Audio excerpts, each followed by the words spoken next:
Welcome back to Seriously Suzanne. I'm back with my mom, Suzanne Gose, the owner and founder of Flip Flop Spanish. She's written a ton of curriculum. I'm sure you've listened to some of her other podcasts. I grew up on the curriculum. I wanted to talk to you today a little bit about the benefits of learning a second language. So I know that you told me that it can help with Alzheimer's and some other things. Can you go into detail about that? Yeah, so back whenever, of course, everybody's learning their first or their second language, they're trying to think about, well, connecting with more people. And so everybody knows, okay, economics, I'm going to make more money. I'm going to be recession proof. I'm not going to get let go from a job if I'm bilingual and somebody else isn't. So they're thinking about the actual use of the language. But I think it's really important for parents to recognize and people in general to recognize it's a lot more about your health than just your reach. So the reason I discovered about the Alzheimer's was because you remember the general, our neighbor. He's World War II general. I guess we called him the general for a reason. And he would come over and I don't know if you remember, he would play with you a little bit, but mostly he would sit at the table and he asked me to teach him Spanish. And since we already had the seat and stay at flashcards, I started using them, and he sat next to Liesel, who was 3, and they were laying out flashcards together, and that's why it says on the box. So the reason he came over was because he's like, I don't remember, he didn't call me anything. I was like, I don't think he ever said my name, but he would say, what, I have bad news. I think he called me Mama. Well, Mama, I got bad news. I've been diagnosed with Alzheimer's. And so because of that, he had heard that you could learn a second language and that would help. And I had heard that as well. But because of that, I started researching it. And turns out that you get 10 more years. So people in Europe that get diagnosed with Alzheimer's are usually around 82 to 84. And in America, people that got diagnosed with Alzheimer's the first time are usually between 72 Hmm. and 74. And so they did a research and say, okay, well, what's the difference? Is it genes? Is it culture? Is it what you're eating? Is it lifestyle? Um, you know, what is it? And they found out through the studies the only thing that's different is the people in Europe almost always knew at least 2 languages. So that's been about a 20-year-old study, and it's been proven true again and again and again. So that's one benefit. If you have Alzheimer's or dementia in your family up the line somewhere, learn a second language and use it. You can't just learn it like a list of facts. It's not like, oh, in World War II, this and this and this happened. You can't treat it like that. You have to actually use it, and that's what wakes up those synapses in the front of your brain and keeps your health better for your Okay, brain so you health. have to actually use it. You can't just, I learned Spanish in high school, and so I know hola, and I'm good. Right. You can't expect your Duolingo streak to benefit your brain health. That streak, that all that teaches you to do is you're really good at tapping the picture when you hear a word. But if you don't actually communicate to another human with the language, then those synapses don't fire. That's not good Right. enough Yeah, to and have that's why good. your program's focused on conversational Spanish, not just touching each card and writing down vocabulary and stuff like that. So actually learning how to have a real conversation. So that makes sense. Are there any other benefits other than Alzheimer prevention? Oh yeah, there's actually hundreds, but we can stick with like Yeah, maybe the that next sounds three or good. four. I would say the next one that's the most impressive that you might actually be impressed by too is memory. So a lot of people will say, "Oh, I'm not going to put my kid in Spanish classes because he's terrible at memory." Well, that's actually why you should put your kid in Spanish classes because it actually improves your memory through the same reason. It's the same reason that it keeps Alzheimer's from taking your memories. It's that same idea. So once you start learning language and you start using it, your math facts are going to improve, your recall for science facts, history, all the things that you're like, oh, I went into this room and I can't remember why I'm in this room, or I keep forgetting dates, or I keep forgetting appointments. Then you learn a second language and your memory improves. I'm not going to say it makes it perfect. I'm saying it makes it better. So that is, to me, probably the most practical reason to start studying and using a second language.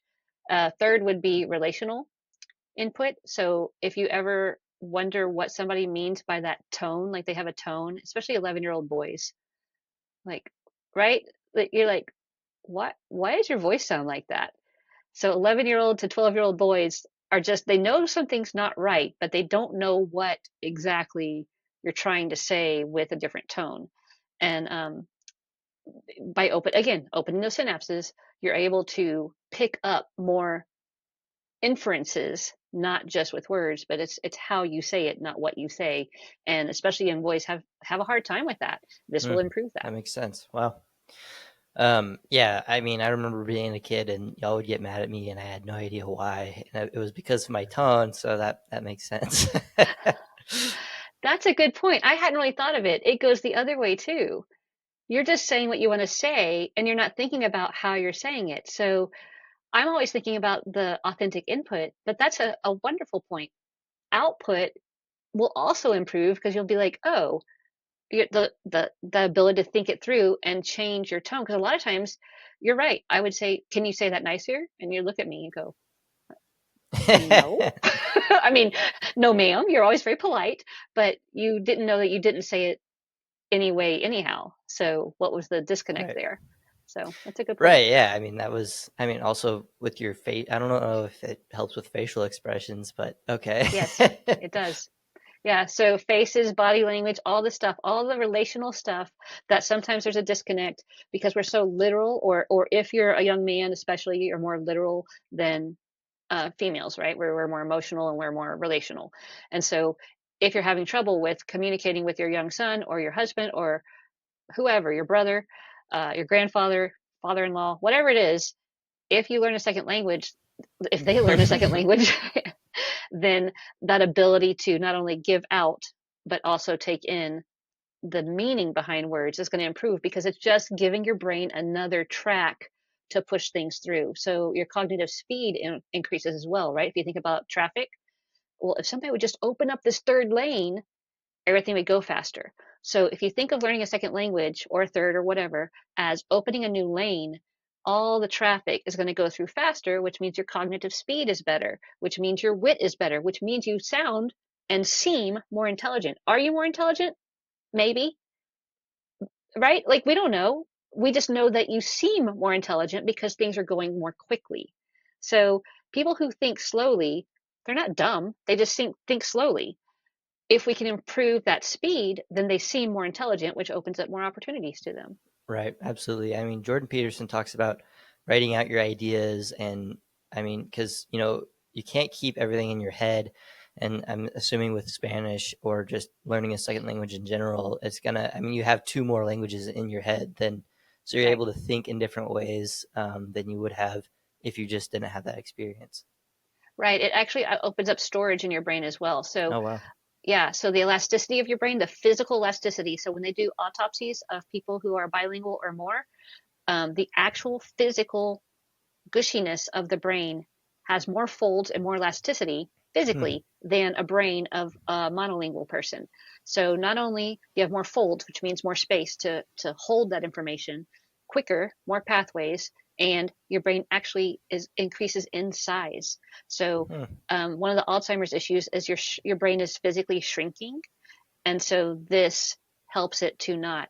So it's not just those neural pathways and synapses that you can't really physically touch, and you're like, I don't even know how that works. There's some sort of electricity in there that the Lord put in there for us, but it's also the physical organ itself. It's not a muscle, but the organ itself is healthier because you're giving more places for it to use. You're not letting Right. it stay dead and shriveled. I mean, with bodybuilding, if you don't exercise a particular muscle, it it shrinks, Right. right?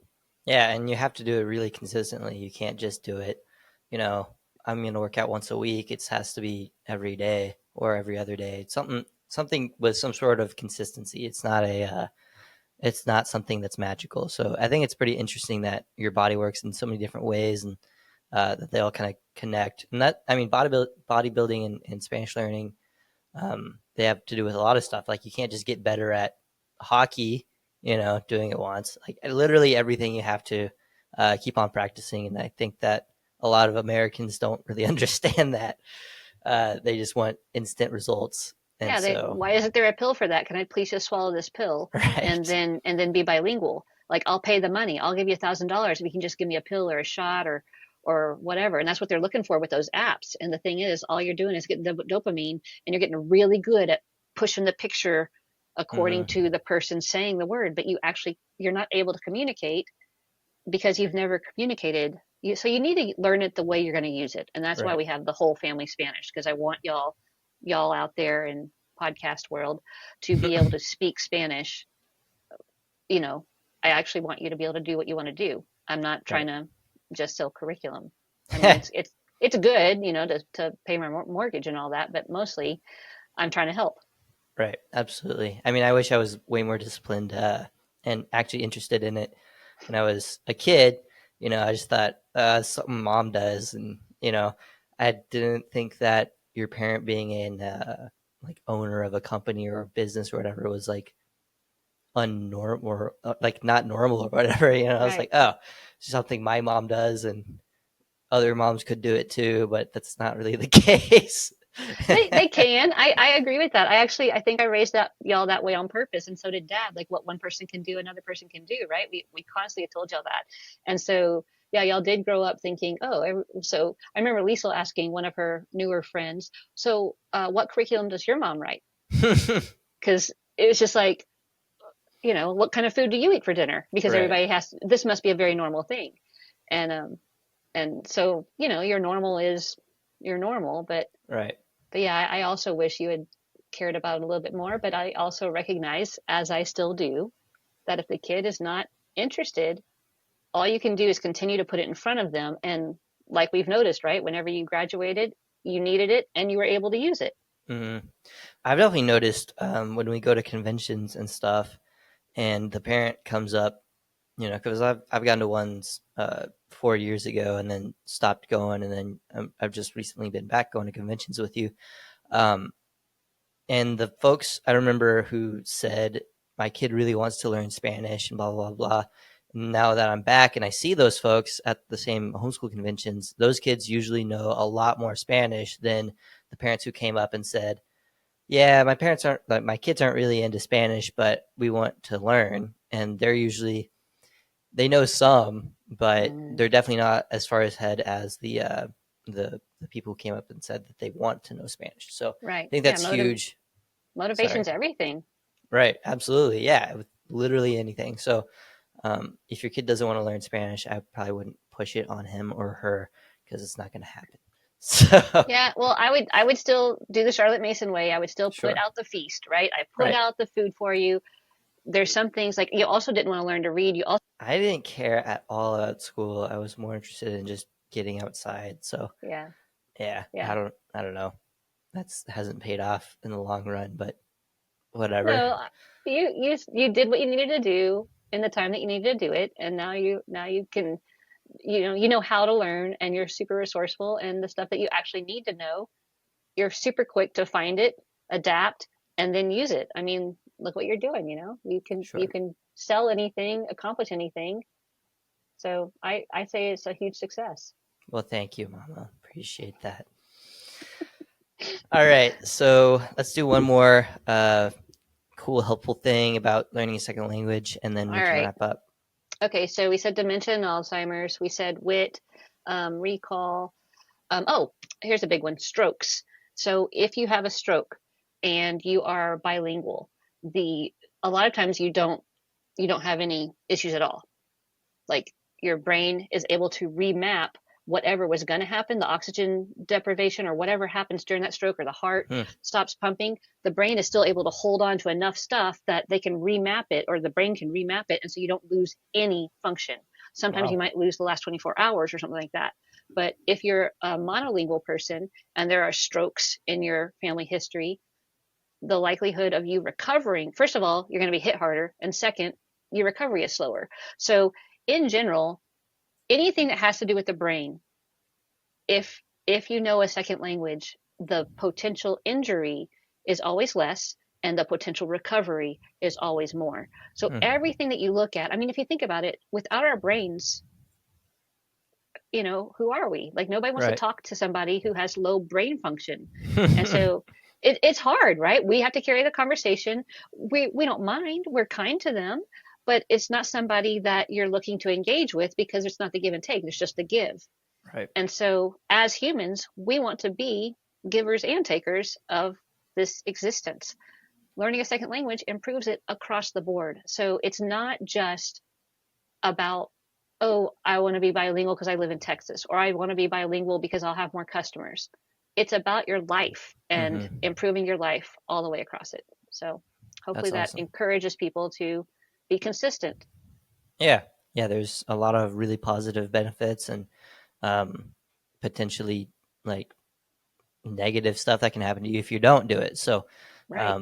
if maybe you have a history in your family of Alzheimer's or stroke or whatever, like, it could be helpful to check out the website flipflopspanish.com and buy the whole family set, and then also level 2 a few years later. So Yeah. thank you for watching the podcast. We hope that you enjoyed it and that you got something out of it. Please like the video, subscribe to the channel, and go visit our website, as I mentioned before. Thanks.